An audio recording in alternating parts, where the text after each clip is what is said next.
इस दुनिया में चांद में एक म्यूटेशन होगी जिसकी वजह से टेम्परेचर 100 डिग्री तक चला जाएगा। सरफेस इतना ज्यादा गर्म हो जाता है और टेम्परेचर इतना ज्यादा बढ़ जाता है, पावर प्लांट्स फट जाते हैं। बाहर टेम्परेचर इतना ज्यादा हो जाता है कि तुम 20 सेकंड से ज्यादा बाहर नहीं रह सकते और जमीन इतनी ज्यादा गर्म हो जाती है अगर तुम हाथ लगाओगे तो तुम्हारा हाथ वहीं पर चिपक जाएगा। बाहर इतनी गर्मी होने की वजह से बाहर जो भी सामान होता था वो बहुत ज्यादा वैल्यूएबल हो गया है। और इन सब के बीच हमारा हीरो अर्जुन अपनी गर्लफ्रेंड प्रिया के साथ 5 साल तक सरवाइव करता है। लेकिन जैसे जैसे उसकी सप्लाईज कम होना शुरू हो जाती हैं, वो अपने बेस्ट फ्रेंड के साथ मिलकर उसे मार देती है। और जब वो मर रहा था उसी की लाश के पास अपने बेस्ट फ्रेंड के साथ डांस करती है, if you know what I mean. लेकिन वो मरने की बजाय पास्ट में पहुंच जाता है और अब उसके पास पावर है कि वो बहुत सारी चीजों को एक अपने डायमेंशनल स्पेस में स्टोर कर सकता है। अपनी इस लाइफ में वो 3 बिलियन रिसोर्सेज इकट्ठा करे और अपने डायमेंशनल स्पेस में डाल देगा और कसम खाता है कि वो बहुत ही ज्यादा रूथलेस इंसान बन जाएगा और सबसे बदला लेगा जिसने भी उसे धोखा दिया था। इस टाइम पर हमारा हीरो एक बस में है जहां पर सब लोग डिस्कस कर रहे हैं कि कैसे माउंटेन में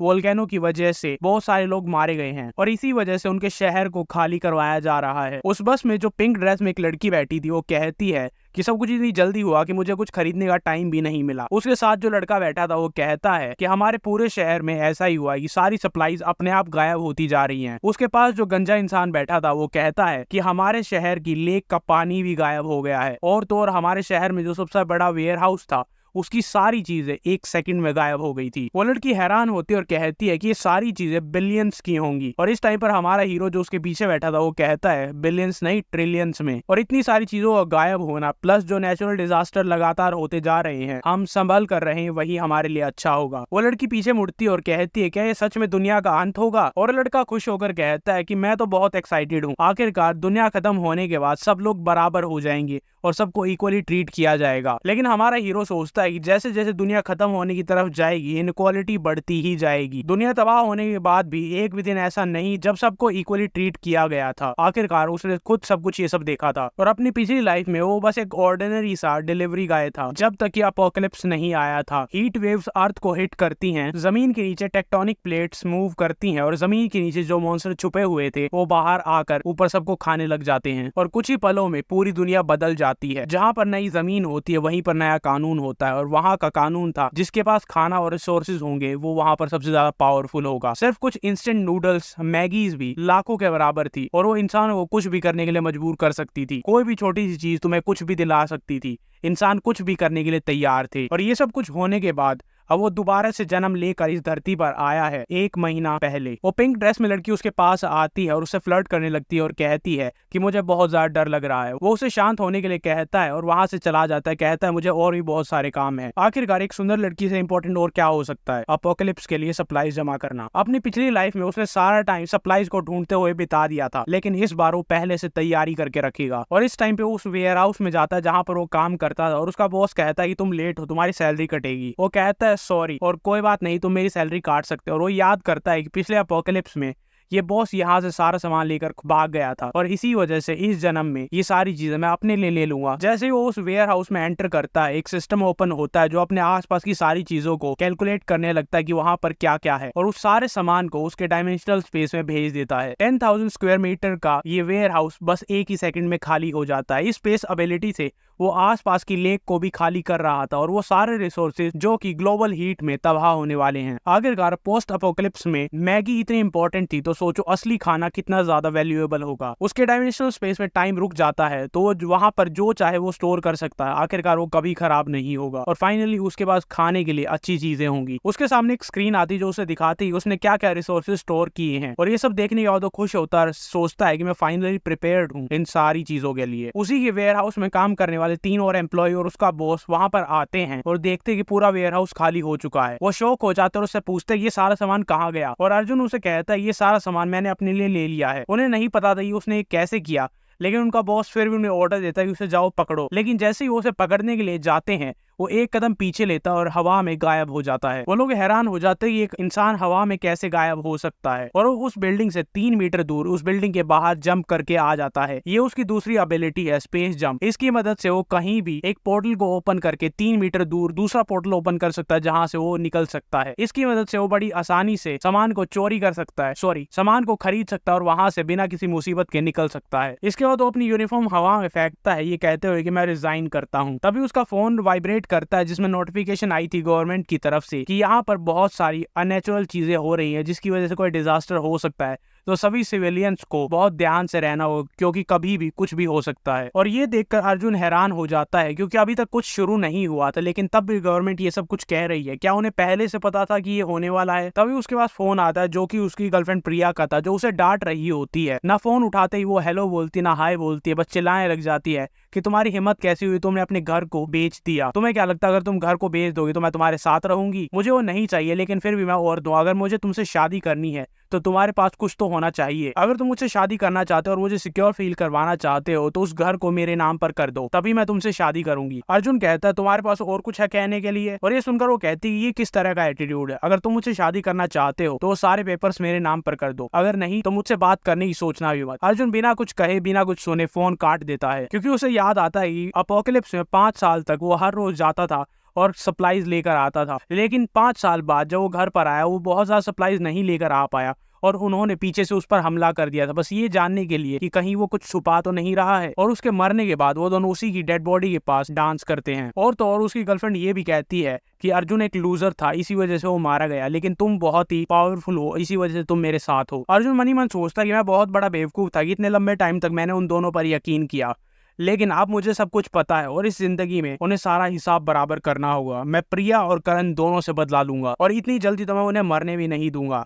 जितना दर्द मुझे हुआ था उनसे 100 गुना दर्द दोनों को दूंगा। इसके बाद वो अपने आप को शांत करता और सोचता है कि जो चीजें मुझे चाहिए वो बाजार में नहीं मिलती, वो बस पैसे से खरीदे जा सकती है और अभी के लिए मुझे पैसे कैसे जुगाड़ने हैं उस पर फोकस करना होगा। इसके बाद वो एक बैंक मैनेजर को फोन करता है जिसका नाम ली था और कहता है कि मैं अपने घर को बेच रहा हूँ आधे प्राइस पर। मैं अपने घर को आधे प्राइस में बेच रहा हूँ, लेकिन मुझे पैसे अभी चाहिए। उस रियल एस्टेट एजेंसी के बाहर प्रिया और करण उसका वेट कर रहे थे। जब अर्जुन वहां पर पहुंचता है प्रिया उस पर गुस्सा करती है कि तुम्हारी हिम्मत कैसे हुई, तुमने मुझे इतनी देर तक वेट करवाया, लेकिन वो उसे इग्नोर करता और अंदर चला जाता है। और तभी उसकी गर्लफ्रेंड की बेस्ट फ्रेंड की इतनी हिम्मत होती है कि वो अर्जुन को कहता है कि तुम्हारी हिम्मत कैसे हुई घर को बेचने की? अगर तुमने दोबारा से ऐसा कुछ सोचा भी तो कल का सूरज नहीं देख पाओगे तुम। अर्जुन जो कि पिछले 5 साल में सब कुछ सीख चुका था और लड़ना बहुत अच्छे से आता था, वो उसका गला पकड़ता और उसे जमीन पर पटक देता है कि तू कौन है बे? मैं जो चाहे वो अपनी चीज के साथ कर सकता हूँ, वो मेरा घर है, मैं चाहे उसे बेचूं या रखूं, तू है कौन? प्रिया अपने बेस्ट फ्रेंड को बचाने के लिए आती है, लेकिन अर्जुन उसे भी एक थप्पड़ मारता है और वो नीचे गिर जाती है और वो हैरान हो जाती है कि ये क्या हो गया है, ये वो अर्जुन तो नहीं है जिसे मैं जानती थी। करण रो रहा होता और कहता है कि मैं मर जाऊंगा, मुझे छोड़ दो, लेकिन अर्जुन कहता है कि तुम चिंता मत करो, तुम इतनी आसानी से नहीं मरोगे और ना ही मैं इतनी आसानी से तुम्हें मरने दूंगा। अर्जुन उसे छोड़ देता है और अंदर जाने लगता है और इसी बीच उसकी गर्लफ्रेंड प्रिया कहती है कि मैं तुम्हें आखिरी मौका दे रही हूँ, अगर तुम मेरे सामने घुटनों पर बैठकर मुझसे माफी मांगोगे तो शायद मैं तुमसे शादी कर लूं, लेकिन अगर तुम ऐसा नहीं करते हो तो सोचना भी मत। अर्जुन गुस्से में पीछे मुड़कर देखता है और वो दोनों इतने डर जाते हैं कि वो वहां से भाग जाते हैं। जब वो रियल एस्टेट के अंदर जाता है वहां पर उसका मैनेजर उसे पानी देता है और उसे बड़े अच्छे से ग्रीट करता है। और तुम्हें क्या लगता है वो ऐसा क्यों कर रहा है? क्योंकि अर्जुन के घर का प्राइस 1 मिलियन है और वो उसे बस 7 लाख में बेच रहा है। तो मैनेजर अगर उससे घर खरीद के किसी और को बेच देता है तो 3 लाख का प्रॉफिट कमा सकता है। अर्जुन उसे दोबारा से कहता है कि मैं घर बेचने के लिए तैयार हूँ, लेकिन मुझे पैसे अभी चाहिए। ऑब्वियसली बैंक मैनेजर अग्री करता है और कहता है कि आज हम सारे पेपर साइन कर लेते हैं और कल सुबह तक मैं सारे पैसे भेज दूंगा। अर्जुन अग्री करता है क्योंकि उसे पता है कि जैसे ही ग्लोबल हिट शुरू होगा अब घर और बिल्डिंग सारी वैल्यू लूज कर देंगे। शहर में इतने सारे डिजास्टर होने के बावजूद वो शहर बहुत ज्यादा शांत था और अभी तक सब कुछ नॉर्मल चल रहा था। वोल्केनो, सुनामी, डिजास्टर्स, अभी सब कुछ आना बाकी है। अर्जुन जब वहां से निकलकर गलियों में जा रहा था उसे एक पोस्टर दिखाई देता है, गेट लोन इंस्टेंट लोन। तो अपने घर के सर्टिफिकेट के साथ वहां पर जाता है और वहां पर जाकर हैरान हो जाता है क्योंकि उसी का बड़ा भाई है जिसकी पिटाई उसने अभी अभी की थी। मतलब करण का बड़ा भाई राकेश था। वो उसे कहता है कि मैं तुम्हें 5 लाख दे सकता हूँ, लेकिन तुम्हें घर के कागज यहीं पर रख कर जाने होंगे। अर्जुन कहता है कि मुझे 6 लाख चाहिए और मैं प्रॉमिस करता हूँ कि 1 हफ्ते के अंदर तुम्हें सारे पैसे वापस कर दूंगा। मैं कसीनो में सारे पैसे दुगने कर दूंगा और तुम्हें जल्दी से जल्दी वापस कर दूंगा। ये सुनकर राकेश सोचता है कि ये उन गैम्बलर्स में से है जो कि इस सारी चीजों के लिए अपने रिश्तेदारों को ही बेच सकते हैं और वो इस मौके का फायदा उठाना चाहता है क्योंकि वो कसीनो में सारे पैसे हार जाएगा, वापस नहीं कर पाएगा। वो उसका घर तो रख ही लेगा, प्लस उसके ऊपर जो 6 लाख का लोन होगा वो भी रह जाएगा। वो अग्री करता है और इसी के साथ उसके बैंक अकाउंट में और 6 लाख आ जाते हैं। प्रिया और करण बहुत ज्यादा गुस्सा थे क्योंकि अर्जुन ने उनके साथ मारपिटाई की थी, लेकिन वो अपने बड़े भाई से मिलने के लिए वहां पर जाता और देखता है कि अर्जुन वहीं से निकल रहा था। वो दोनों शौक हो जाते लेकिन उनसे बात करने की हिम्मत नहीं करते और करण तो अभी भी अपने गले को पकड़ रहा था क्योंकि उसे दर्द हो रहा था, लेकिन वो डिसाइड करते कि वो उसका पीछा करेंगे। अर्जुन को पता था कि जैसे ही डिजास्टर शुरू होगा बहुत सारी बिल्डिंग्स कोलैप्स कर जाएंगी, लेकिन एक बिल्डिंग थी जो बिल्कुल आखिर तक बची रही थी, the grand horizon 5 star hotel. उसे पता था कि प्रेसिडेंशियल स्वीट बहुत ही अच्छा है और वहां पर एक स्विमिंग पूल भी है, और डिसाइड करता है कुछ टाइम के लिए इस होटल को एक बेस की तरह यूज करना सही फैसला होगा। और पिछली लाइफ में भी इस होटल में बहुत लंबे टाइम तक खाना रहा था। जब उस होटल में जाता है तो वहाँ की फीमेल वेट्रेस तारा उसे मिलती है। वो उसे पूछते है कि वो उसके लिए क्या कर सकती है, और अर्जुन कहता है कि मुझे 1000 टेबल बैंक्वेट की चाहिए। ये सुनकर वो हैरान हो जाती है और उसे एक टेबल ऑफर करती है और उसे बताती है और सोचती है कि ये किसी बहुत ही अमीर इंसान का बेटा होगा। वो उसे अलग अलग ऑप्शन दिखाती है और कहती है कि तुम इन सब में से चूज कर सकते हो, और वो डिसाइड करता है 10,000 पर टेबल मेरे लिए ठीक रहेगी और इसके लिए मैं 5 लाख पहले ही एडवांस में दे दूंगा। और कहता है जैसे ही खाना डिलीवर हो जाएगा मैं बाकी सारी पेमेंट भी कर दूंगा। वो उसे दूसरे रूम में बुलाती है ताकि वो पेमेंट कर सके। ये 5 लाख बहुत ज्यादा नहीं है, लेकिन कोई ऐसा इंसान जो एक बार में ही 5 लाख खर्च कर दे उसके बाद श्योरली बहुत सारे पैसे होंगे, और ये अच्छा होगा कि वो इस प्रोसेस को जल्दी से जल्दी करवा दे। वो उससे पूछती है क्या तुम शादी कर रहे हो, और वो कहता है कि हाँ ये सब शादी के लिए है, और तो और मुझे एक प्रेसिडेंशियल स्वीट भी चाहिए। वो उस होटल से बहुत खुश होकर निकलता है क्योंकि उसे 1 करोड़ का खाना बस 5 लाख के डिपॉजिट पर मिल गया था, और बाकी की पेमेंट के बारे में उसे कोई चिंता नहीं थी क्योंकि जैसे ही ग्लोबल हीट शुरू होगा आइस ब्लॉक्स करोड़ों की हो जाएंगी। जब अर्जुन वहां से जा रहा था तो तारा उसे देखकर सोचती है कि जो भी लड़की इससे शादी करेगी वो बहुत ज्यादा लकी होगी। तभी उसकी गर्लफ्रेंड प्रिया वहां पर आ जाती है और उससे पूछती है कि यहाँ पर क्या करने के लिए आया था, और उससे पूछती है कि तुम कौन हो। वो उसे बताती है कि मैं अर्जुन की गर्लफ्रेंड हूँ, और उसे बताती है कि तुम्हारे बॉयफ्रेंड ने अभी अभी 1000 टेबल्स बैंकेट की बुक की हैं और तुम बहुत ही ज्यादा लकी हो कि तुम्हें ऐसा बॉयफ्रेंड मिला है। और तारा उसकी तरफ देखती है और सोचती है कि इसका बिहेवियर मुझे कुछ अच्छा नहीं लग रहा, लेकिन ये दिखने में सुंदर है और अमीर आदमी हमेशा ऐसी लड़कियों को पसंद क्यों करते हैं। इसके बाद तारा उसे बताती है कि इनकी टोटल कॉस्ट 10 मिलियन है, यानी 1 करोड़। और ये सुनकर वो दोनों हैरान हो जाते हैं, लेकिन इसके बाद वो उसे एक और बात बताती है, उसने अभी के अभी 5 लाख डिपॉजिट भी कर दिए हैं। और ये सुनते ही उनकी आंखें फट जाती हैं, और ये सब सुनकर उसकी गर्लफ्रेंड को यकीन नहीं होता कि उस लूजर के पास इतने सारे पैसे हो ही नहीं सकते। लेकिन तारा उसे ट्रांजैक्शन दिखाती है जिसमें अर्जुन ने उसे 5 लाख ट्रांसफर किए थे, और वो सोचती है कि ये तो बस एक डिलीवरी वाला था, इसके बाद इतने सारे पैसे कहाँ से आए। होटल से बाहर निकलने के बाद करण प्रिया से पूछता है कि तुम्हें क्या लगता है वो 1000 लोगों को किन किन को बुलाएगा। और प्रिया तब तक खुश हो रही होती है कि अर्जुन सच में बहुत ज्यादा अमीर है, लेकिन उसने अपनी आइडेंटिटी को छुपा रखा था और मुझे सीक्रेटली अपने सारे अमीर दोस्तों के साथ मिलवाएगा। और इसी बीच करण उसके पास आने की कोशिश करता है, लेकिन वो उसे थप्पड़ मार देती है और कहती है कि मुझे जितनी ज्यादा अपॉर्चुनिटी हो सके वो निकालनी है ताकि मैं उस लूजर के साथ रह सकूं और अपनी रिच लाइफ को एंजॉय कर सकूं। और ये सोचते सोचते उसकी आंखें चमकने लग जाती हैं, और उसने कभी नहीं सोचा था कि उसे इस लूजर से शादी करनी पड़ेगी, लेकिन वो अगर इतना अमीर है तो क्यों नहीं। घर पर अर्जुन सब कुछ मिला रहा था, कैलकुलेट कर रहा था कि उसे कितने पैसे मिले हैं। उसे 7 लाख अपने घर के लिए लिए थे, उसके बाद 6 लाख का इंस्टेंट लोन जिसमें 5 लाख वो बैंकेट टेबल्स के लिए दे चुका है। इसके बाद वो सोचता अगर मेरा नाम खराब होने ही वाला है तो क्यों ना कुछ ऑनलाइन ऐप से भी लोन ले लिया जाए। उसके बाद एक के बाद एक अकाउंट्स बनाता है, फोटो खींचता है, अपना साइन अप करता है, और 80 ऐसी एप्स पर लॉग इन करने के बाद, साइन अप करने के बाद और इंस्टेंट लोन लेने के बाद 9,17,000 और इकट्ठे कर लेता है। और अब इतने सारे पैसे मिलने के बाद उसे बहुत सारी चीजें खरीदनी है, जैसे कि fire place, ice making machine, smokeless charcoal और आइस ब्लॉक्स और कुछ और अलग चीजें जो कि अभी मार्केट में अवेलेबल नहीं है। और वो सोचता है सारी चीजों को ऑनलाइन बाय करने में कोई हर्ज नहीं है क्योंकि उनकी फास्ट डिलीवरी होती है और हर जगह जाकर सामान लेने में बहुत दिक्कत होगी। और ये सारी चीजें एक्सट्रीम हॉट और एक्सट्रीम कोल्ड को सरवाइव करने के लिए जरूरी हैं। अर्जुन अपने घर से निकलकर बाहर जा रहा था, तभी उसे एक लड़की आवाज देती है, और अर्जुन को पता था कि ये लड़की किसी भी अच्छे काम से नहीं आई होगी क्योंकि ये प्रिया की दोस्त है अनन्या, और इसने हमेशा अर्जुन के बारे में बुरा ही बोला है, हमेशा इसे लूजर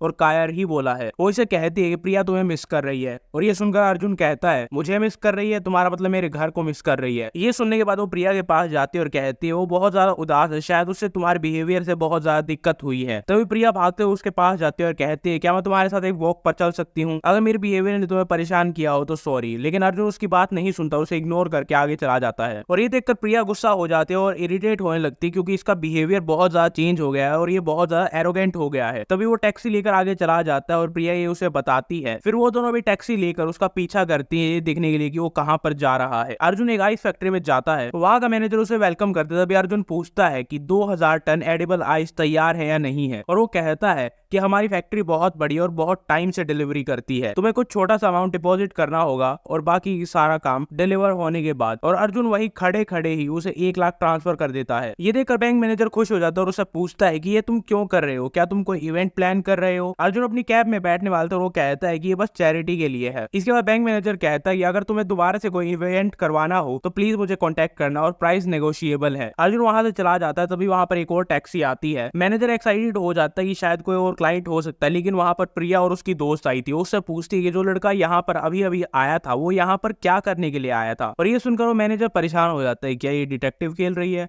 वो उसे बताती है कि उसका बॉयफ्रेंड है। मैनेजर उसे बताता है कि उसने 8 लाख की एडिबल आइस ऑर्डर की है।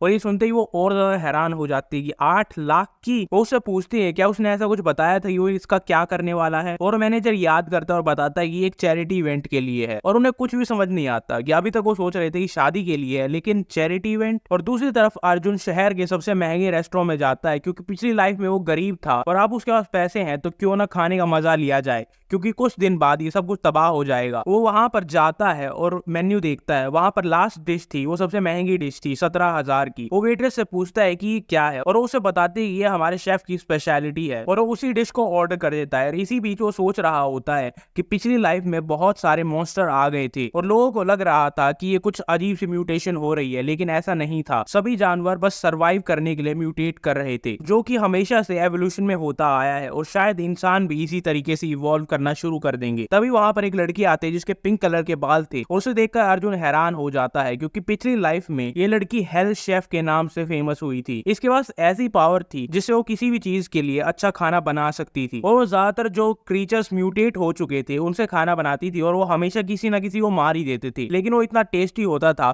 कि लोग अपने आप को रोक नहीं पाते थे। और अर्जुन के एक्सप्रेशन देखकर वो सोचती है क्या इसे लग रहा है कि मैं इसके खाने में जहर मिला दूंगी, इसने इतना गंदा एक्सप्रेशन क्यों बनाया है। इसके बाद वो शेफ एक्सप्लेन करती है कि इस डिश का नाम है टू फेस लाइफ। इसमें बहुत सारे अलग अलग तरह के मीट हैं और बहुत सारे इंग्रेडिएंट्स का यूज किया गया है। अर्जुन उसे ट्राई करता है और कहता है 17,000 वर्थ इट थे इस डिश के लिए। और मन ही मन सोचता है अगर पोस्ट अपोकलिप्स में ग्लोबल हीट के बाद अगर ये मेरे घर पर आकर रहे तो बहुत बढ़िया होगा। प्रिया और उसकी दोस्त बाहर खड़े थे जो ये सोच रहे थे कि ये रेस्टोरेंट बहुत ही ज्यादा एक्सपेंसिव है। और प्रिया कहती है मैं वेट नहीं कर सकती उसकी वाइफ बनने का, तब मैं भी ये सारी चीजें एंजॉय कर पाऊंगी। इसी रेस्टोरेंट के साथ में एक बार भी था जो कि इस पूरे शहर का सबसे एक्सपेंसिव बार था। अर्जुन डिसाइड करता है वो वहां पर जाएगा, क्योंकि बाद में ऐसी चीजें नहीं मिलेंगी। वहां पर वो ड्रिंक करना स्टार्ट करता है, जिसके आसपास बहुत सारी लड़कियां आ जाती हैं। उसमें से एक लड़की वहां पर उदास बैठी होती है और बाकी सारी लड़कियां बताती हैं कि इसकी बॉयफ्रेंड ने इस पर चीट किया है, और वो भी अपनी से बड़ी उम्र की औरत के साथ, इसीलिए वो बहुत उदास है और यहाँ पर मजे करने के लिए आई है। तभी वो अपनी पूरी ड्रिंक पी लेती है और उससे पूछती है क्या तुम सिंगल हो। ये सुनकर अर्जुन हैरान हो जाता है और उसके पास आकर कहती है क्या तुम इंटरेस्टेड हो। और तभी वहां पर प्रिया और उसकी दोस्त आ जाती हैं और अर्जुन को उन 3 लड़कियों के साथ देख लेती हैं। अर्जुन कहता हम रूम में जा सकते और वो भाग कर ऊपर चले जाते हैं।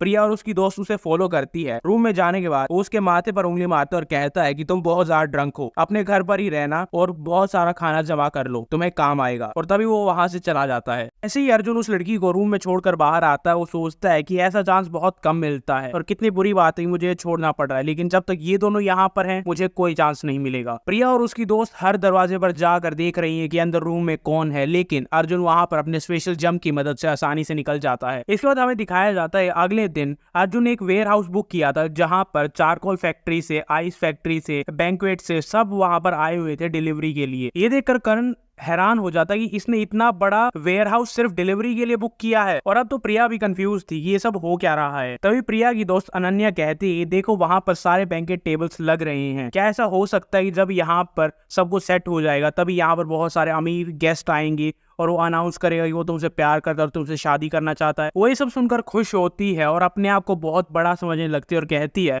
अगर वो ऐसा करेगा तब भी मैं थोड़ा बहुत तो एटीट्यूड दिखाऊंगी और उसकी सिंसेरिटी को देखकर ही मैं उसे हाँ कहूंगी। अगर वो मुझसे सच्चा प्यार करता होगा तभी मैं उसे हाँ कहूंगी, वरना ना कह दूंगी। और ये सब सोचकर वो अर्जुन से बात करने के लिए जाती है और पूछती है कि ये सब चल क्या रहा है। अर्जुन उसे कहता है कि मैं तुम्हें बाद में बताऊंगा, लेकिन अभी के लिए क्या तुम मेरी मदद कर सकते हो ये सब अरेंज करने में। और ये सुनकर वो गुस्सा हो जाती है कि तुम्हारी हिम्मत कैसे हुई कि मुझ जैसी सुंदर लड़की को एक काम बताने की। लेकिन तभी उसकी दोस्त वहां पर आती है और कहती है हो सकता है ये कोई टेस्ट है जिसे वो देखना चाहता हो, क्या वो तुम अमीर बनने के लायक हो भी या नहीं हो। और ये सुनते ही वो अपना एटीट्यूड को चेंज करती है और कहती है कि मैं एक सॉफ्ट पोलाइट लड़की हूँ, लेकिन मुझे ये भी पता है कि हार्ड वर्क कैसे करना है। और बॉक्सेस को उठाकर वहां पर रखने लगती है, लेकिन मन ही मन वो सोचती है कि एक बार बस मैं अमीर बन जाऊं फिर इसको मजा चखाऊंगी। तभी वहां पर उसकी दोस्त अनन्या आती है और अर्जुन को सेड्यूस करने की कोशिश करती है। और वो अपने मन में सोच रही होती है अगर कोई इंसान इतना अमीर है तो एक वाइफ तो नहीं रखेगा। अगर मैं उसे ये दिखाऊं कि मेरे पास क्या है ऑफर करने के लिए, तो शायद मुझे थोड़े बहुत तो पैसे एंजॉय करने के लिए मिल जाएंगे। जाएंगे और कहती है कि मैं भी तुम्हारी हेल्प कर सकती हूँ इन सारे बॉक्सेस को वहां पर रखने के लिए। और अर्जुन मनी मन सोच रहा होता है कि वो फ्री लेबर को मना कैसे कर सकता है। आखिरकार यहाँ पर बहुत सारा चारकोल, आइस और टेबल्स हैं सेट करने के लिए। सुबह से शाम हो जाती है और फाइनली वो सारे बॉक्सेस को उतार कर वहां पर रख देते हैं। प्रिया के पैर कांप रहे होते हैं और वो पसीने से तरबतर हो रखी होती है और वो मनी मन सोचती है कि मैं एक बार इसकी वाइफ बन जाऊं और मुझे सारे पैसे मिल जाए, फिर मैं इसे बताती हूँ जितनी इसने आज मुझसे मेहनत करवाई है मैं इससे डबल मेहनत करवाऊंगी। और उसकी दोस्त भी जमीन पर गिर जाती है और कहती है कि मैंने भी आज पूरे दिन से बॉक्सेस उठाकर यहाँ से वहां रखे हैं, मैं सच में बहुत ज्यादा थक चुकी हूँ। प्रिया कहती है कि इसे जल्दी से जल्दी मुझे प्रपोज करना होगा इससे पहले कि सारे अमीर लोग यहाँ पर आ जाएं। प्रिया अपने मनी मन चिल्ला रही होती है कि खाना ठंडा हो रहा है, जल्दी से जल्दी मुझे प्रपोज करो, बहुत हुआ ये टेस्ट, में कोई और टेस्ट नहीं दूंगी। और तब तक जो भी वहां पर डिलीवरी करने के लिए आए थे अर्जुन उन्हें बहुत सारे पैसे देता है टिप के तौर पर और वो सारे डिलीवरी वाले बहुत ज्यादा खुश हो जाते हैं। अर्जुन को थैंक यू कहते हैं और वहां से चले जाते हैं। और इसी बीच वहां पर प्रिया आती है और उसको बोलती है क्या तुम मुझे कुछ बताने नहीं वाले थे? अर्जुन कहता है हाँ, मेरी हेल्प करने के लिए थैंक यू, लेकिन तुम्हारे लिए कोई भी टिप नहीं है तो तुम जा सकती हो। प्रिया शौक में उसे कहती है कि झूठ बोलना बंद करो, गेस्ट यहाँ पर आते ही होंगे और यहाँ पर 1000 टेबल लगी हुई है, क्यों ना तुम मुझे शादी के लिए प्रपोज करो और फिर हम एक अच्छी लाइफ जी सकें। अर्जुन पीछे उठता और कहता है क्या सच में तुम शादी करना चाहती हो? क्योंकि मैं अपना घर बेच चुका और मेरे ऊपर बहुत सारा कर्जा है। और ये सुनकर वो कहती है अगर तुम्हारे ऊपर इतना सारा लोन है तो तुमने ये सब सेटअप कैसे किया? 1000 खाने की टेबल्स, आइस, चारकोल। और इसका जवाब देते हुए अर्जुन कहता है कि मैं बस अपने बहुत ही रिच बॉस की हेल्प कर रहा हूँ, वो एक चैरिटी इवेंट ऑर्गेनाइज करना चाहता था, क्या आप भी तुम मुझसे शादी करना चाहती हो? प्रिया इतने गुस्से में हो जाती है उसके ऊपर जंप करती है उसे मारने के लिए। अर्जुन साइड में हटता है और कहता है क्या हो गया तुम्हें? वो रोती है, चिल्लाती है और कहती है कि तुमने मुझसे झूठ बोला। और अर्जुन कहता है कि मैंने तुमसे कोई झूठ नहीं बोला। वो जमीन पर गिर गई थी और उसके बाद कहती है कि तुम सिर्फ पुअर लूजर हो और मुझसे शादी करने के बारे में कभी सोचना भी मत। अर्जुन वहां से जाने लगता है और कहता है गोल्ड डिगर की वैसे भी किसे परवाह है। प्रिया गुस्से में कहती है तुम कभी मेरे पास वापस आना, फिर मैं तुम्हें बताऊंगी। प्रिया और उसकी दोस्त जब वहां से गुस्से में जा रही होती हैं अर्जुन उनकी तरफ देखता और कहता है कि तुम बहुत ज्यादा रिग्रेट करोगी जब ग्लोबल हीट शुरू होगी। उसके बाद उस वेयर हाउस का दरवाजा बंद करता है और सारी चीजों को अपने डायमेंशनल स्पेस में स्टोर करने लगता है। फाइनली सारी प्रिपरेशन हो चुकी है और वो दोबारा से उसी ग्रैंड होराइजन होटल में चला जाता है और वहीं पर वो भी था जिससे उसने लोन लिया था, यानी करण का बड़ा भाई राकेश। करण भी वहीं पर था, प्रिया भी वहीं पर थी। करण प्रिया को कहता है कि तुम उस लूजर के बारे में मत सोचो और वैसे भी तुम हमेशा मेरे साथ ही रहा करो। और वो सोचती है कि हाँ ये उस लूजर से तो बहुत ही ज्यादा अच्छा है, तो इसके साथ रहने में मेरा फायदा है। और तभी वो देखते है कि उनके पीछे एक टेबल पर अर्जुन बैठकर खाना खा रहा होता है और करण उसे देखकर चिल्लाता और अपने भाई को कहता है कि यही वो लड़का है जिसने मुझे मारा था। राकेश उसकी तरफ देखता है और कहता है अच्छा तो तुम यहाँ पर हो, क्या सारे पैसे खत्म हो गए?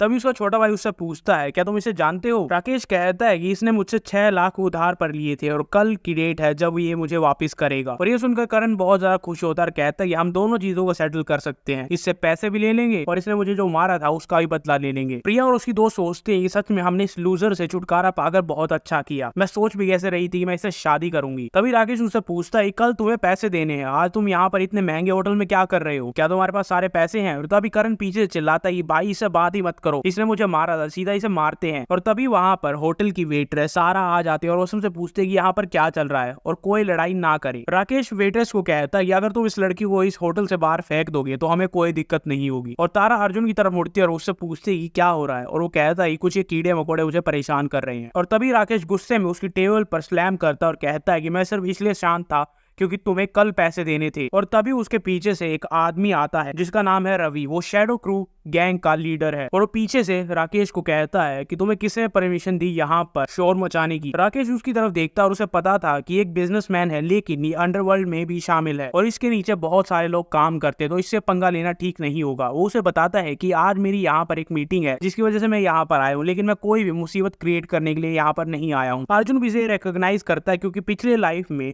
ये सबसे पावरफुल इंसानों में से एक बन गया था और इसे टाइटल दिया गया था स्कल क्रशर। और यहाँ तक कि राक्षस भी इसके लिए काम करते थे और इससे डरते थे। और उसे अचानक से याद आता है कि ये होटल पहली जगह थी जहां पर इंसानों को पावर्स मिलने लगी थी और वो म्यूटेट होने लगे थे। शायद यहाँ पर कुछ ऐसा हुआ था जिसकी वजह से इसे इतनी पावर मिल गई थी और स्कल क्रशर का इसे टाइटल मिला था। और वो मनी मन सोचता है कि यहाँ पर जो कुछ भी हुआ था अब उसे मैं ले लूंगा और तुम्हारी सारी पावर मेरे पास होगी। और इसी बीच रवि भी अर्जुन को घूर रहा होता है। और इसी बीच रवि वहां की शेफ नीना को एक इंसान से मिलवाने के लिए लेकर जाता है, जो कि एक और गैंगस्टर था जिसका नाम था सुरेश। वो उसे एक वाइन का ग्लास ऑफर करता है जिसमें पहले से ही कोई ना कोई ड्रग मिला हुआ था। इसी बीच अर्जुन याद कर रहा होता है कि कैसे पिछली लाइफ में वो प्रिया के साथ एक बेसमेंट में छुप गया था और उसने सब कुछ किया था उसे बचाने के लिए। उसने कभी नहीं सोचा था कि इस जिंदगी में वो उसे लात मारकर भगा देगा और तब भी वो उसके पीछे आती रहेगी। अर्जुन खिड़की में खड़ा होकर वाइन पी रहा होता और बाहर देख रहा होता कि वो दोनों भाई पूल में जाने वाले हैं और ये देखकर वो सोचता है ये परफेक्ट मौका है बदला लेने का। और वो दोनों भाई बात कर रहे होते कि आज की रात बहुत ज्यादा गर्म है, लेकिन ये सब वर्थ इट होगा क्योंकि वो दोनों लड़कियां बिकिनी में यहाँ पर आएंगी। प्रिया और उसकी दोस्त वहां पर आती है और वो देखती है कि आज चांद कुछ ज्यादा ही ब्राइट है, इतना ब्राइट जितना दिन में सूरज होता है और सच में बहुत ज्यादा गर्मी है। तभी करण उसके पास जाता है और उसे अपने प्यार का इजहार करता है और कहता है कि मैं तुमसे बहुत ज्यादा प्यार करता हूँ, तुमसे शादी करना चाहता हूँ। और ये देखकर ऊपर से अर्जुन सोच रहा होता है कि इनका प्यार अभी अभी फटने वाला है। और तभी अर्जुन अपना वाइन का ग्लास ऊपर करता है और कहता है वेलकम। और तभी ग्लोबल हीट शुरू हो जाता है। तभी चांद लाल कलर का हो जाता है और एक ऑरा एमिट करता है जो कि सब लोगों को फील होता है जो भी पूल के पास थे या फिर बाहर थे। और वो सब वापस होटल की तरफ भागने लगते हैं क्योंकि उन्हें हैरानी हो रही होती है कि हमारी स्किन जल क्यों रही है। और जो होटल के अंदर थे वो सोच रहे होते हैं कि ये रात है लेकिन फिर भी इतना ब्राइट क्यों है। वो तीनों भागते हुए होटल के अंदर आते हैं। उनकी स्किन पहले ही लाल हो चुकी है। वो देखते हैं कि कहीं हमें पानी या कुछ मिल जाए जिससे हम अपने आप को ठंडा कर सके।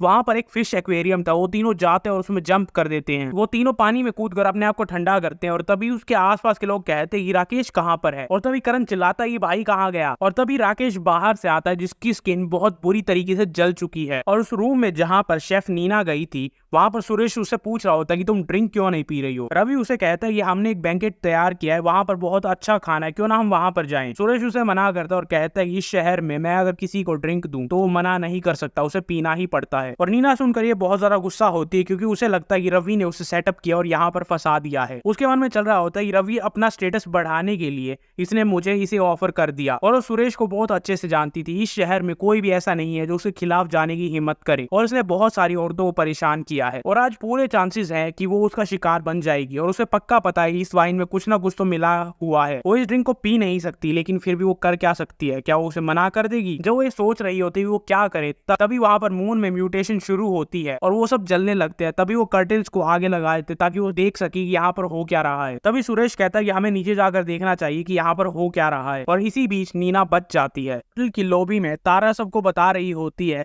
कि रेस्क्यू टीम यहाँ पर आती ही होगी। तभी रवि अपने गैंग मेंबर से पूछता है कि यहाँ पर क्या हुआ है और उसे बताता है कि चांद अचानक से लाल हो गया था और टेम्परेचर 70 डिग्री तक बढ़ गया है और पूरे शहर में बहुत से लोग जल चुके हैं और इंजर्ड हो चुके हैं। तभी सुरेश मिनिस्टर को फोन करता है और कहता है कि यहाँ पर किसी को भेजो मुझे रेस्क्यू करने के लिए। और कुछ देर बात करने के बाद वो रवि को बताता है कि शायद उन्हें कुछ दिक्कत हो रही है और वो रेस्क्यू टीम को यहाँ पर नहीं भेज पाएंगे। और दूसरी तरफ करण का बड़ा भाई राकेश पूरी तरीके से जल चुका था। लोगों ने उस पर ऑइंटमेंट लगाने की कोशिश की जिससे उसे थोड़ी सी राहत मिले, लेकिन वो काफी नहीं था। उसे जल्दी से जल्दी हॉस्पिटलाइज करना होगा, लेकिन बाहर के टेम्परेचर को देखकर ये पॉसिबल नहीं लग रहा था। राकेश को पता चलता है कि रेस्क्यू टीम यहाँ पर नहीं आ रही, ना ही यहाँ पर एम्बुलेंस आ सकती है। तो अपने एक दोस्त को फोन करता है कि वो मुझे बचाएगा। वो उसे फोन करता है और कहता है कि मुझे यहाँ पर आओ और पिक करो। वो कहता है कि मैं बहुत दूर हूँ लेकिन फिर भी मैं आता हूँ। और जैसे ही वो पार्किंग स्टेशन से बाहर निकलता है इतनी रोशनी देखकर वो कंफ्यूज हो जाता है कि ये दिन है या रात है। और वहां पर इतनी ज्यादा गर्मी थी कि उसके कार के टायर फट जाते हैं। वो कार से निकलता है गर्मी की वजह से, लेकिन उसका पैर चिपक जाता है। उस टाइम पर वो राकेश को फोन कर बताने वाला था कि वो वहां पर नहीं पहुंच पाएगा, लेकिन जैसे ही वो जमीन पर गिरता है उसका चेहरा जमीन से चिपक जाता है क्योंकि जमीन इतनी ज्यादा गर्म थी। और वो जैसे ही गिरता है वो दूसरी तरफ देखता है कि एक और इंसान जमीन पर गिर चुका था, लेकिन वो पूरी तरीके से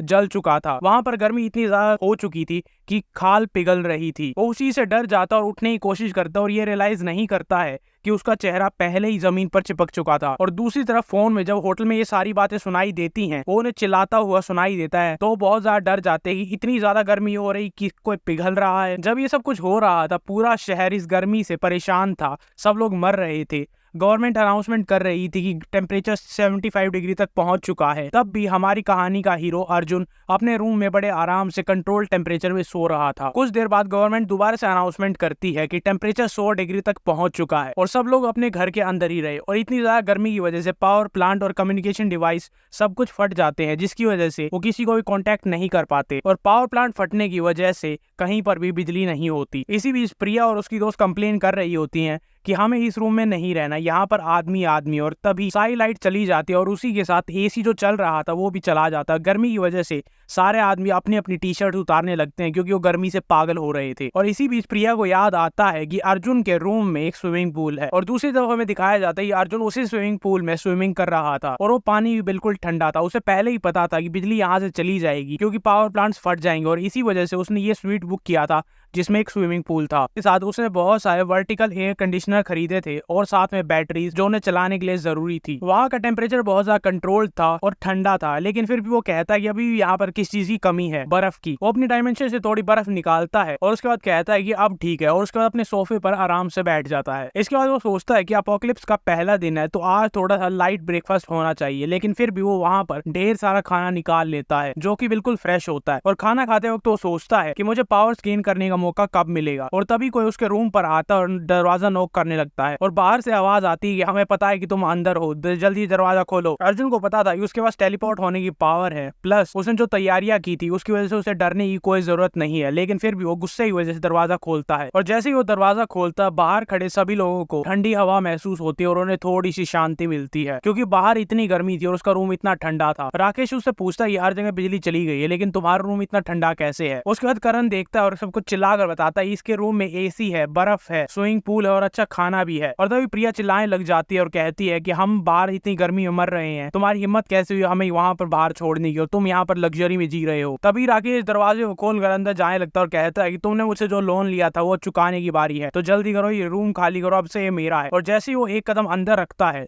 उसके पेट में गोली लगती है और उसे यकीन नहीं होता कि उसके साथ क्या हुआ। अपने पेट पर घाव को देखता है जहां पर गोली लगी थी और इसी के साथ अर्जुन उसे वार्निंग देता है अगर तुमने एक कदम भी आगे बढ़ा तो तुम जरूर मरोगे। और सब लोग हैरान हो जाते हैं और उनके मन में बस यही चल रहा होता है क्या सच में इसके पास गन है। और तभी राकेश गुस्से से आगे बढ़ने लगता है और कहता है कि तुम्हारे पास ये गन कहाँ से आई। तभी एक और गोली की आवाज आती है और राकेश जमीन पर गिर जाता है। इसके बाद अर्जुन उन सबको बोलता है कि जिसको भी मरना है वो यहाँ पर रह सकता है, तुम्हारे पास 3 सेकंड का टाइम है, जो भी मुझे यहाँ पर दिखेगा उन सबको गोली लगेगी। और इसी बीच होटल के लॉबी में रवि वेटर से आर्ग्यू कर रहा होता है कि इतने बड़े होटल में खाना क्यों नहीं है, आखिरकार सारा खाना कहाँ गया, क्या तुम उसे छुपा कर रख रही हो। और वो कहती है कि हमें रिसेंटली कुछ बहुत बड़ा ऑर्डर मिला है जिसकी वजह से सारा खाना खत्म हो गया है और बाकी सारा खाना आज आने वाला था, लेकिन इतनी गर्मी की वजह से वो डिलीवर नहीं कर पाए। और इसी बीच सुरेश वहां पर सबसे ज्यादा पावरफुल था तो वो सारा पानी अपनी बॉडी पर डालने लगता है ताकि वो अपने आप को ठंडा कर सके। और तारा को कहता है कि होटल में जितना भी पानी है वो यहाँ पर लेकर आओ। और ये सब देखकर बाकी सारी फैमिलीज और जो नॉर्मल इंसान थे वो गुस्सा हो जाते हैं और वहां पर एक लड़ाई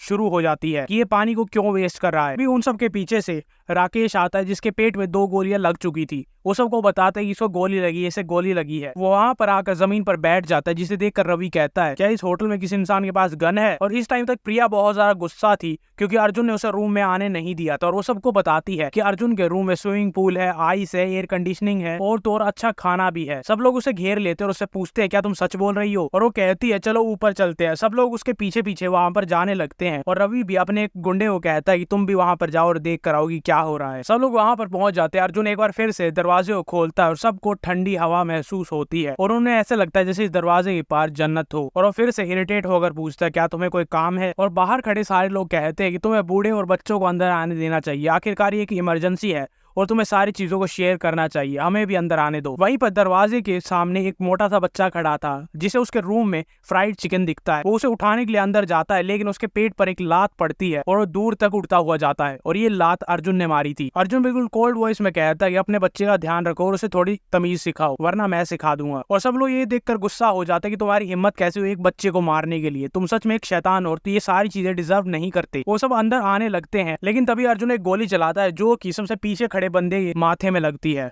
और वो जमीन पर गिर जाता है। वो कहता है कि माना कि मैं सिर्फ अकेला हूँ लेकिन तुम्हारे पास भी सिर्फ एक ही जिंदगी है, तो इससे आगे तुम जो कुछ भी करो सोच समझ कर करना। और उसके मन में चल रहा होता है कि हो सकता है ये सिचुएशन खतरनाक लग रही हो लेकिन अब भी मेरे पास डायमेंशन में कूद कर टेलीपोर्ट करने की पावर है। और नीचे होटल में राकेश मर चुका था और उसे लोग बाहर फेंक देते हैं क्योंकि गर्मी की वजह से उसकी बॉडी सड़ने लगी थी और वहां से बदबू आ रही थी। और ये सब देखकर उसका भाई बहुत ज्यादा गुस्सा होता है और कहता है कि हमें अर्जुन को मारना ही होगा, मुझे उससे बदला लेना है। और इसी बीच अर्जुन के रूम के सामने प्रिया और उसकी दोस्त बिल्कुल पसीने में हो रखी है और वो अर्जुन को सेड्यूस करने की कोशिश करती है और कहती है कि अगर तुम हमें अंदर आने दोगे तो हम तुम्हारे साथ डांस कर सकती हैं। अर्जुन कहता है अगर तुम इतनी ही ज्यादा उतावली हो मेरे साथ काम करने के लिए और डांस करने के लिए तो क्यों ना मैं तुम्हें कुछ काम दूं। वो दोनों ये सुनकर खुश हो जाती है कि फाइनली वो हमें अंदर आने देगा। लेकिन जैसे ही ये होता है तभी पीछे से करण आता है उन्हें धक्का देते हुए अर्जुन के पास जाता है, उसे पकड़ने लगता है, लेकिन उसके चेहरे पर एक मुक्का लगता है। वो वापस आकर उन दोनों लड़कियों पर गिरता है और इन तीनों को कहता है कि दफा हो जाओ यहाँ से, अगर दोबारा मुझे यहाँ पर दिखाई दी तो जो मशीन इंस्टॉल हुई ये सारा काम खुद ही कर देगी। तभी होटल के बाहर रेस्क्यू टीम आती है जो कि एक स्पेशल व्हीकल में आई थी जो कि इस टेम्परेचर के लिए बना था और इस कंडीशन के लिए बना था, और उसमें से सारे soldier special heat resistant suit पहन कर आए थे। वो एक इंसान का नाम लेते हैं, वो अपने आप को इंट्रोड्यूस करता है और उसे कहते हैं कि जल्दी से ये सूट पहन लो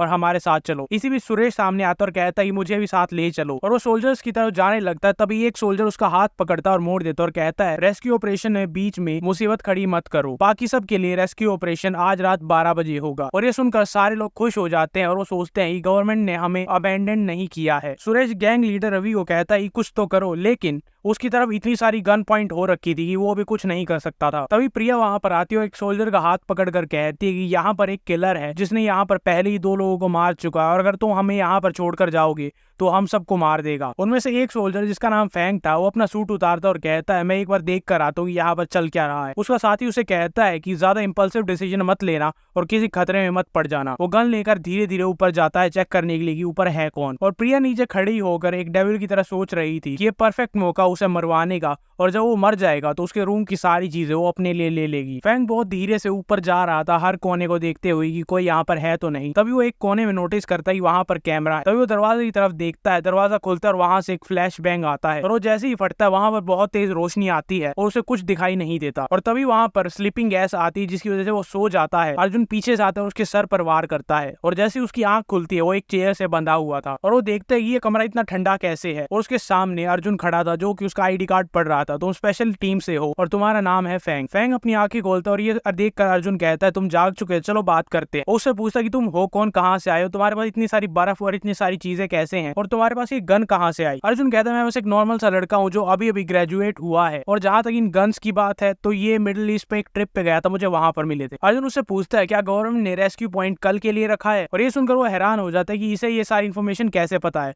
हम अभी होटल की लॉबी में थे जहाँ पर हमने सबको ये बताया था, तो ये इन्फॉर्मेशन इस तक कैसे पहुंची। इससे अर्जुन को ये कंफर्म हो जाता है ये सब कुछ वैसा ही होगा जैसे पिछली लाइफ में हुआ था, और उसे बताता है कि ज्यादातर लोग 10 मिनट से ज्यादा बाहर सर्वाइव नहीं कर पाएंगे, और मोस्टली लोग रेस्क्यू पॉइंट पर पहुंचने से पहले ही मर जाएंगे। बदले में फैंग कहता है कि ज्यादातर लोग अपने घर में फंसे हुए, वो गर्मी को बर्दाश्त नहीं कर पा रहे और ना ही उनके पास खाना है, तो उनके पास सिर्फ एक ही ऑप्शन बचता है कि वो रेस्क्यू पॉइंट तक पहुंच जाए, और हमारे पास इतना टाइम नहीं है कि हम व्हीकल्स को बनाए और सबको एक कार में भरकर लेकर जा सके, क्योंकि इन सबको बनाने में बहुत ज्यादा टाइम लगता है। अर्जुन उसे कहता है अगर सारे लोग अपने सर पर ब्लैंकेट लेकर यहाँ से जाएंगे तो शायद वो सरवाइव कर पाए। इसके बाद उसके सर पर बंदूक रखता है और फैंग चिल्लाता है कि कम से कम मुझे लोगों को ये बताने दो कि वो सर पर ब्लैंकेट रखकर बच सकते हैं और रेस्क्यू पॉइंट तक पहुंच सकते हैं, और उसकी रस्सियां काट देता है। उसे थोड़ी दूर खड़ा होकर कहता है कि मैं तुम्हारी रिस्पेक्ट करता हूँ कि तुम लोगों की हेल्प करने की कोशिश कर रहे हो और अब तुम जा सकते हो, बस यहाँ पर दोबारा मत आना। और फैंग उससे पूछता है क्या तुम्हें डर नहीं लगता कि मैं और लोगों को लेकर यहाँ पर दोबारा आऊंगा। अर्जुन उसे कहता है तुम्हें चिंता करने की जरूरत नहीं है, और उसे गन दिखाता है, और वो देखते ही पहचान जाता है ये क्या है। फेशियल रिकॉग्निशन के साथ मशीन गन अटैच्ड है। अगर यहाँ पर कोई भी अननोन इंसान आता है अर्जुन को छोड़कर तो ऑटोमेटिकली सबको मार देगा। वो फिर से उससे पूछता है कि आखिरकार ये तुम्हें कहाँ पर मिली, और अर्जुन पहले ही जवाब दे चुका था कि ये मिडिल ईस्ट से मिली है, और कहता है जल्दी से रूम से निकल जाओ क्योंकि मेरे पास टाइम नहीं है तुम्हारे साथ बातें करने का। वो अपना सूट पहनकर वहां से निकल जाता है। सुरेश ये देखकर बहुत ज्यादा गुस्सा होता है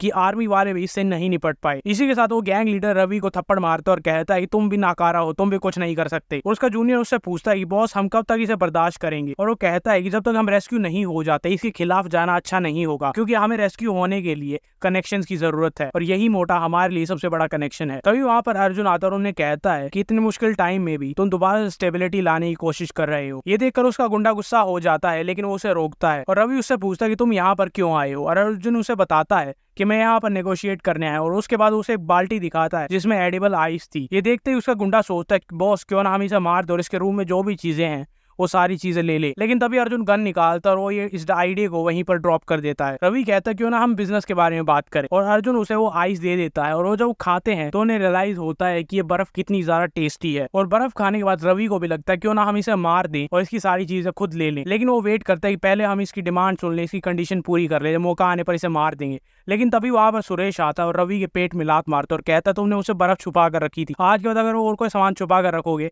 तो मैं तुम्हें जान से मार दूंगा। आज रवि का गुस्सा बढ़ने लगता है। लेकिन तभी सुरेश वेट्रेस को देखता है और कहता है कि ये बहुत ही शरीफ लड़की है, सब लोग मरने वाले हैं और अभी तक इसकी इतनी हिम्मत भी नहीं हुई कि अपने कपड़े उतार दे और गर्मी की वजह से थोड़ी तो सांस ले। सुरेश उसका हाथ पकड़कर बदतमीजी करने लगता है, लेकिन वो उससे अपना हाथ हटा देती है और उसे चाटा मारती है और कहती है कि मुझसे दूर रहो। लेकिन फिर भी वो बदतमीजी करता रहता है और वो जमीन पर गिर जाती है। और सुरेश कहता है कि तुम इतनी ज्यादा गर्मी में पसीने में हो, मैं तुम्हारी बस मदद कर रहा हूँ। देखने के बाद रवि का गुस्सा इतना बढ़ चुका था कि उसकी गर्दन पर मुक्का मारता है और उसे जान से मार देता है और कहता है कि ये सारी जगह केओस में भर चुकी है, तुम सबको मेरा ऑर्डर मानना होगा वरना तुम रेस्क्यू पॉइंट के लिए जा सकते हो और अब ये पूरा एरिया मेरे कंट्रोल में है। अर्जुन ऊपर खड़ा होकर सारी चीजों को देख रहा था और वो सोचता है कि पिछली लाइफ में भी यहाँ का लीडर था, तो उसने बस चीजों को थोड़ा स्पीड अप कर दिया है और उसने जो स्पीच रवि के सामने दी थी वो काम कर रही है। और इसी के साथ वो दोनों जो सुरेश और रमेश मरे थे उन दोनों को बाहर फेंक दिया था। प्रिया और उसकी दोस्त कहती है हम जो तुम चाहोगे वो करेंगे, लेकिन हमें थोड़ी सी बर्फ दे दो। रवि उनकी तरफ वो बाल्टी फेंकता है और कहता है ये लो, लेकिन तुम्हें मेरी सारी बातें माननी पड़ेंगी। उसका गुंडा उससे पूछता है क्या तुम दोनों रेस्क्यू पॉइंट पर नहीं जाओगी, और उसमें से प्रिया कहती है रेस्क्यू पॉइंट बहुत ज्यादा दूर है और मुझे नहीं लगता कि हम सर्वाइव कर पाएंगे। और वो रवि से पूछता है कि अगर हमारे पास रिसोर्सेज इतने कम है तो तुम इन दोनों को यहाँ पर क्यों रख रहे हो। और रवि उससे कहता है ये सब एक प्लान का हिस्सा है, इन दोनों की वजह से हम अर्जुन को मारेंगे। और रात के 12 बजे प्रिया और उसकी दोस्त भी रेस्क्यू पॉइंट के लिए जाने लगती हैं, लेकिन तभी वहां पर गुंडा आता है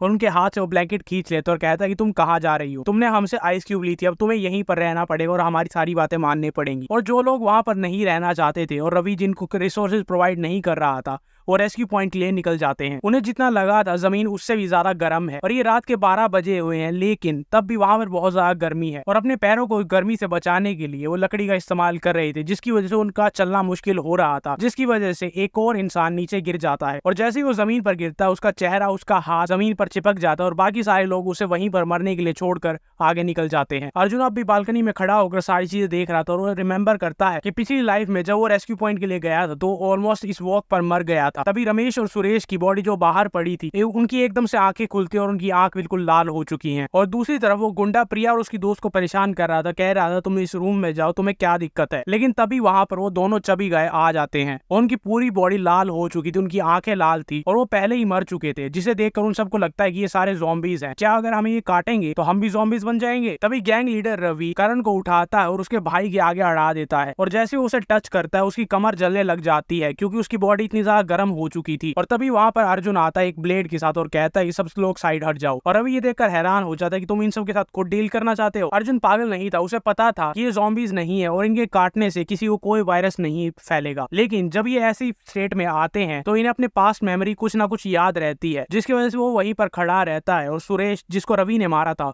वो डायरेक्ट उसी की तरफ चला जाता है। और राकेश को अर्जुन ने मारा था, इसीलिए वो डायरेक्ट अर्जुन के पास आता है और उस पर अटैक कर देता है। और उसे पता था इन जैसे इंसानों को मारने की वजह से उन्हें पावर मिल सकती है और वो अपना चांस लेता है, डायरेक्ट जाता है और राकेश को तलवार से काट देता है, जिसकी वजह से उसके अंदर से एक पर्पल कलर का क्रिस्टल निकलता है। वो उसे पकड़ता है और ऊपर की तरफ जंप करता है। उसके पीछे सुरेश आ रहा था लेकिन वो उसको लात मार कर निकल जाता है और सबको कहता है कि तुम इसके साथ लड़ो और एंजॉय करो। रवि दोबारा से करण को उठाता है और उस मोटे के आगे लगा देता है, उसकी स्किन दोबारा से जलने लग जाती है। अर्जुन अपने रूम में उस क्रिस्टल को लेकर देख रहा था कि ये बहुत ज्यादा रेयर है और इसकी वजह से इंसानों को पावर मिल सकती है। उसके हाथ में एक ड्रिंक होती है, वो उसमें क्रिस्टल डालता है, उसे अब्सॉर्ब करके पीने लगता है क्योंकि यही पावर्स को अब्सॉर्ब करने का तरीका है। और वो जैसे ही उसे पीता है उसकी आंखें लाल हो जाती है और वो चिल्लाने लग जाता है, उसके सारे कपड़े जल जाते हैं और फट जाते हैं। इसके बाद वो बर्फ पर गिर जाता है ताकि उसे थोड़ी सी चैन मिले। दूसरी तरफ हमें दिखाया जाता है कि हॉलवे में वो दूसरा इंसान भी मर चुका है, लेकिन उसकी वजह से उनका सारा पानी खत्म हो गया था और अब वहां पर पानी खत्म हो चुका है। ये देखकर प्रिया की दोस्त अनन्या वहां से जाने की जिद करती है, लेकिन वो गुंडा कहता है कि तुम यहाँ से नहीं जा सकते। तभी वो कहती है प्रिया अर्जुन की वाइफ बनने वाली थी, क्यों ना हम उसे यूज करें ताकि अर्जुन को मार सके और उसकी चीजें छीन सके। ये सुनकर प्रिया कहती है कि मैं तुम्हारे साथ कोऑपरेट करूंगी, लेकिन उससे पहले मैं कुछ मीट खाना चाहती हूँ। और गुंडा उसे कहता है कि रेफ्रिजरेटर बहुत पहले बंद हो चुका और हमारे पास कोई भी मीट नहीं है। और तभी रवि प्रिया के पास आता और कहता है अगर तुम्हें मीट खाना है तो मेरे पास एक तरीका है, लेकिन तुम्हें ये खुद करना होगा। और बाकी दोनों गुंडे उसकी दोस्त अनन्या को पकड़ लेते हैं। प्रिया उसे कहती है क्या सच में हम ये वाला मीट खाने वाले हैं। और ये सब देखने के बाद अनन्या कांप रही होती है, लेकिन उसकी दोस्त धीरे धीरे उसके पास आ रही थी। अनन्या उसे देखकर कहती है कि तुम ये करने तो नहीं वाली हो। और वो कहती है तुमने इन सब के सामने झूठ बोला कि मैं उसकी वाइफ बनने वाली थी, तुमने मुझे धोखा दिया, तो तुम ये डिजर्व करती हो।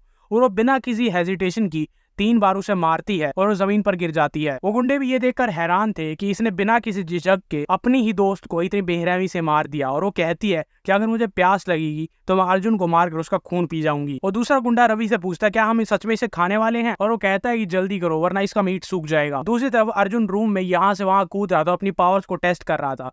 और वो गर्मी से और ज्यादा रेजिस्टेंट हो गया था, उसे इतनी गर्मी नहीं लग रही थी, प्लस उसकी पावर बढ़ चुकी थी। और तभी अर्जुन कैमरे से देखता है कि बाहर शेफ नीना खड़ी थी और वो बाहर खड़ी होकर सोच रही होती कि नीचे बहुत ज्यादा खून खराबा हो रहा है और मैं वहां पर रहकर सर्वाइव नहीं कर सकती, तो मुझे अर्जुन से हेल्प लेनी होगी ताकि वो मेरी वैल्यू देखकर मुझे हेल्प करे। और अर्जुन इतनी ज्यादा एक्साइटमेंट में था कि वो बिना कपड़ों के बाहर चला जाता है, जिसे देखकर नीना चिल्लाने लगती है और वो कहता है सॉरी सॉरी, मैं बहुत ज्यादा एक्साइटेड था और किसी चीज को लेकर खुश था, मैंने ये जानबूझकर नहीं किया। उसके बाद वो अंदर आती है और उसे कहती है क्या प्लीज मैं तुम्हारे साथ रह सकती हूँ। और अर्जुन कहता है कि माना तुम सुंदर हो लेकिन इस वजह से मैं तुम्हें अपने साथ नहीं रख सकता, क्योंकि इस टाइम पर रिसोर्सेज बहुत ज्यादा कम है और वैल्यूएबल है। पिछली लाइफ में नीना ने रवि के साथ एक कोऑपरेटिव रिलेशन बनाया था और अर्जुन पहले ही सोच चुका था कि वो नीना को अपने साथ रखेगा, लेकिन वहाँ का एनवायरनमेंट अभी थोड़ा अजीब सा था। और नीना कहती है कि मैं सिर्फ एक शेफ नहीं हूँ, मैं एक ट्रेन डॉक्टर भी हूँ, एक सर्जन हूँ जो कि 3 साल से प्रैक्टिस कर रही है। अर्जुन कहता है कि तुम डॉक्टर हो, ये बहुत अच्छी बात है और इस टाइम पर एक डॉक्टर बहुत ही वैल्यूएबल चीज होती है, लेकिन फिर भी तुम्हें अपने आप को साबित करना होगा कि तुम यहाँ पर रहने के लायक हो। और अगर तुम मेरे पीठ पीछे कोई कुछ भी प्लान करती हो तो याद रखना कि मैं 1 सेकंड नहीं लगाऊंगा तुम्हें यहाँ से बाहर फेंकने में, और तुम मुझे नहीं मार सकती क्योंकि मैं बहुत ज्यादा पावरफुल हूँ। वो कहती है कि मैं ऐसा कुछ नहीं करूंगी और मैं तुम्हारी सारी बात मानूंगी। और अर्जुन कहता है तुम अपनी डिटर्मिनेशन दिखा सकती हो अपने सारे कपड़े उतार कर। और ये सुनते ही नीना शॉक हो जाती है।